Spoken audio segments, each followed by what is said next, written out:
babes, j'espère que vous allez bien, ça fait longtemps. Oui, je n'ai pas tourné une vidéo depuis une semaine. Oui, j'ai eu des choses à faire.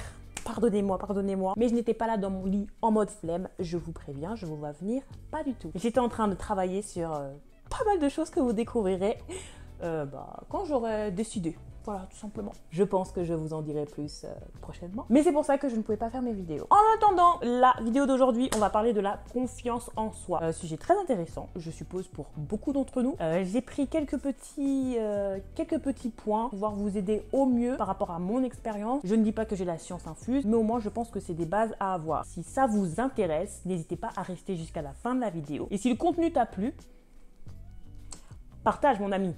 Partage, on est là pour donner la force, non, partage. Bon, on y va. Tout d'abord, la confiance en soi, c'est quoi? Putain, je ressemble à une animatrice de télé. Bon bref, tout d'abord, la confiance en soi, ça vient du fait de se dire, peu importe ce qui va se passer, peu importe les difficultés, peu importe ce qu'on va dire ou ce que les gens vont juger de moi, je vais y arriver, je vais aller au-delà de ces obstacles et je vais dead ça. C'est ça la définition d'avoir confiance en soi. En gros, avoir confiance en soi, c'est avoir la capacité de passer à l'action.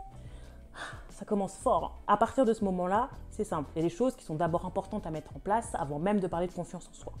D'abord, il faut que vous sachiez qui vous êtes vraiment. J'ai fait une petite vidéo à ce sujet pour les retardataires. Je vous invite à aller la voir. Elle va s'afficher soit là.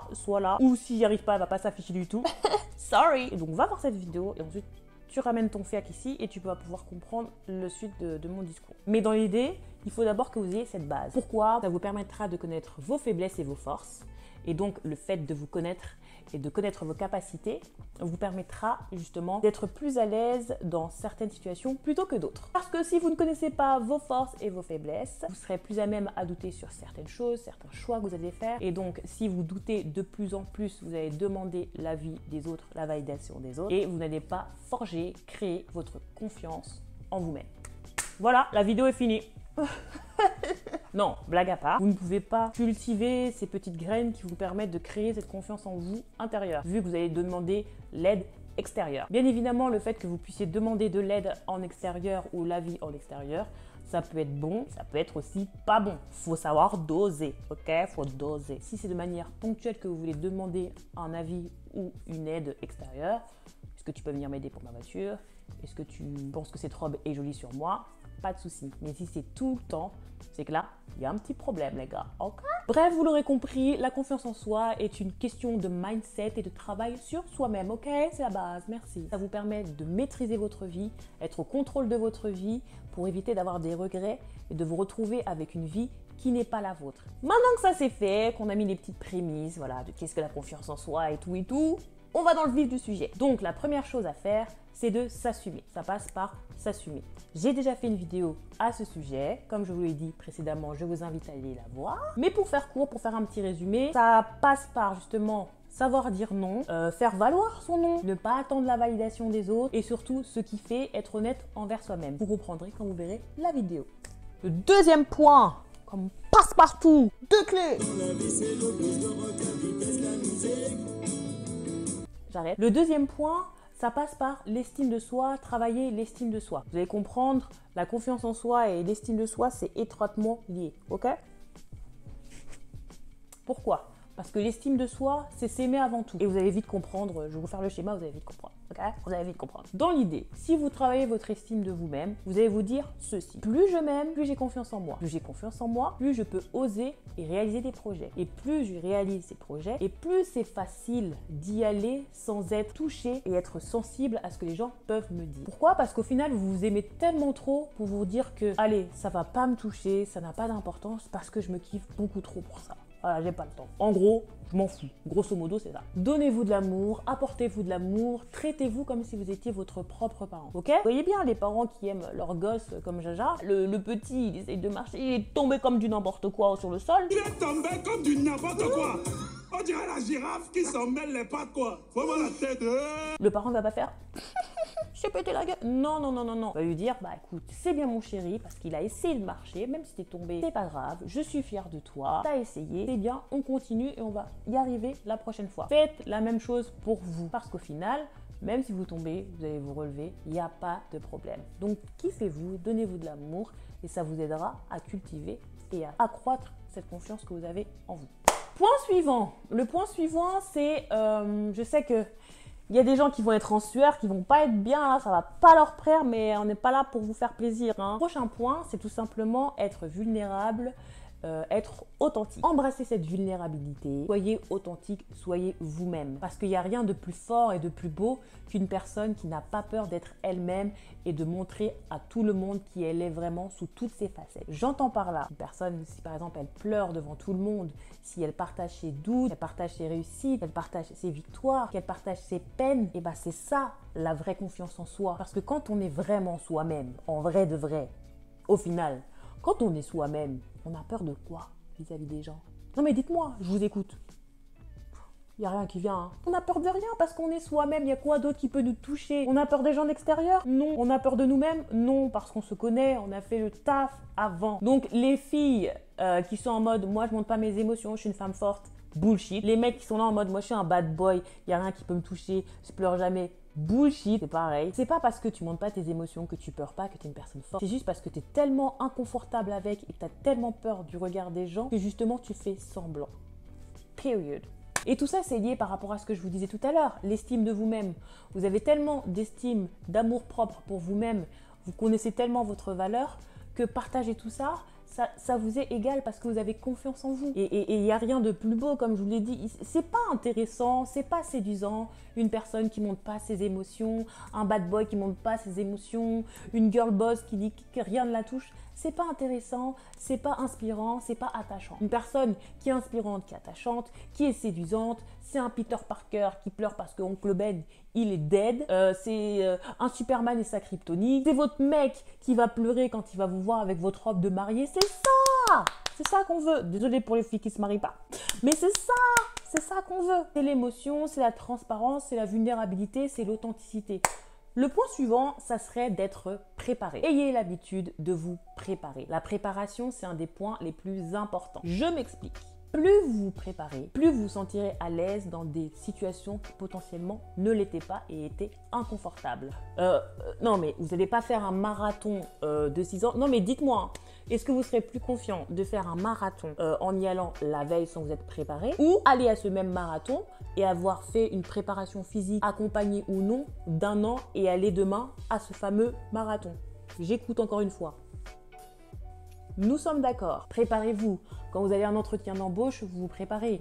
Quand vous devez apprendre une danse, un chant, vous vous entraînez. Vous vous préparez avant d'aller au public. Quand vous devez faire un speech devant tout le monde, c'est pareil. Vous vous préparez. Donc, préparez-vous. Ça vous aide à avoir moins de doutes, à être plus confiant tout simplement et être plus à l'aise. La base. La base. Bon, après, vous allez me dire, Émilie, comment on fait pour se préparer? Parce que moi, je suis perdue, je sais pas.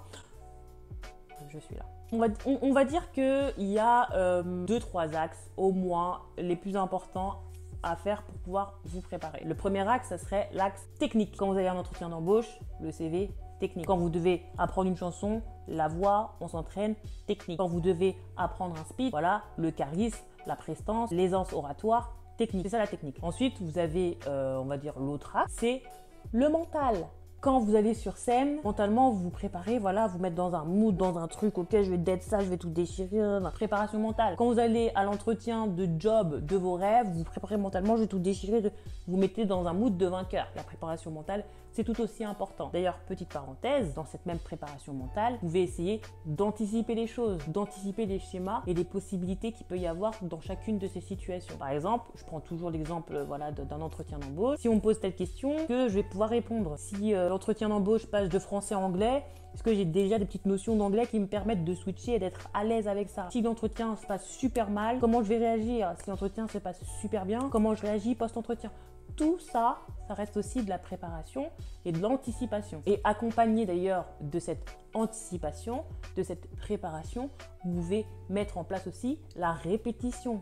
Plus on répète quelque chose, plus on finit par l'intégrer et plus on finit par être à l'aise avec. Si on te demande de faire du flamenco là tout de suite, mon pote, tu vas bégayer, d'accord? Mais si on te demande après moult répétitions jusqu'à ce que tes pieds saignaient et que maintenant on te demande fais-moi la choré, tu vas faire la choré les yeux fermés. La répétition, c'est important pour justement avoir une préparation efficace.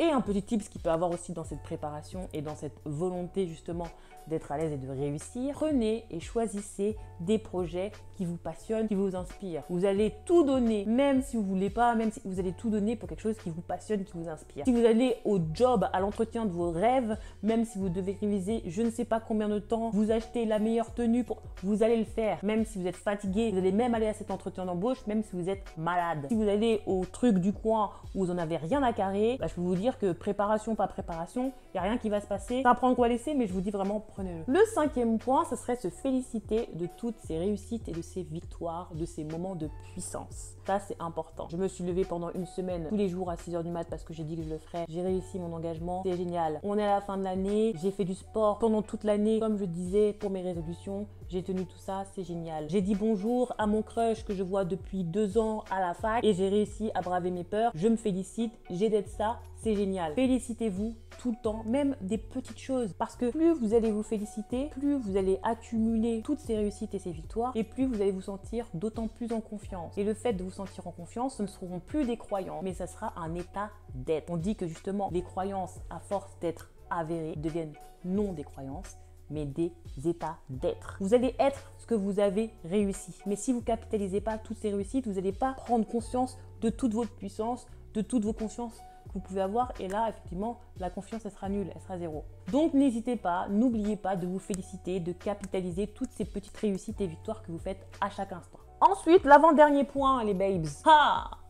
Ça aussi, ça va pas vous plaire. Tout ce que je vous ai dit là, tout ce que je vous ai dit juste avant, c'est des choses qui sont plus ou moins quand même, ou en tout cas dans la majorité du temps, dans votre zone de confort. Mais ce que vous devez faire pour que votre confiance en vous, elle augmente, c'est le point que j'aborde maintenant, l'avant-dernier point, c'est justement explorer de nouvelles choses, sortir de votre zone de confort. Parce que tout ce que vous avez fait d'abord était dans un cadre, quelque chose qui vous était familier, que vous connaissiez. Le fait maintenant de sortir et d'aller dans quelque chose que vous ne connaissez pas, ça va vous permettre 2 choses. De vous rendre compte qu'au final, cette confiance que vous avez, vous pouvez la transposer n'importe où, n'importe quand, avec n'importe qui. Donc vous serez d'autant plus à l'aise, vous allez augmenter votre confiance en vous. Et puis même si ça ne fonctionne pas, vous allez vous dire, c'est pas grave, au moins j'ai l'expérience. Et là on recommence, la répétition, la répétition. Même s'il y a du stress, ça ne sera pas insurmontable pour vous parce que vous aurez pris l'habitude, voilà, de rebondir dans n'importe quelle situation. Dans tous les cas, explorez parce que après l'inconnu ne sera plus que connu et vous serez à l'aise dans tout et n'importe quelle situation. En fait, c'est ça le but. C'est comme je dis dans la définition, peu importe les objectifs,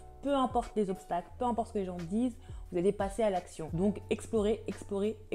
Le dernier point qui peut paraître peut-être un peu idiot, mais vous allez voir, ça a tout son sens, c'est être connecté avec sa physiologie. Je m'explique. Une personne qui a confiance en elle, elle n'est pas comme ça, elle est là. Non, elle se tient droit, puissante. C'est une personne forte. Vous voyez pas des personnes charismatiques qui vous inspirent, qui sont là, vachis, le regard fuyant, qui calculent personne, qui a peur de parler. Non. Posture ouverte, personne, voilà, qui dégage quelque chose, qui prend de la place, sourire, on respire, on s'oxygène si on est stressé, on prend le temps. Moi, quand je fais vos vidéos, je suis pas là en train d'être vachis, me dire pourquoi vous me regardez, pourquoi non, pas du tout. Je prends du bon temps avec vous, je souris, je rigole, je parle avec mes mains, peu importe, mais je suis à l'aise et j'ai confiance en moi.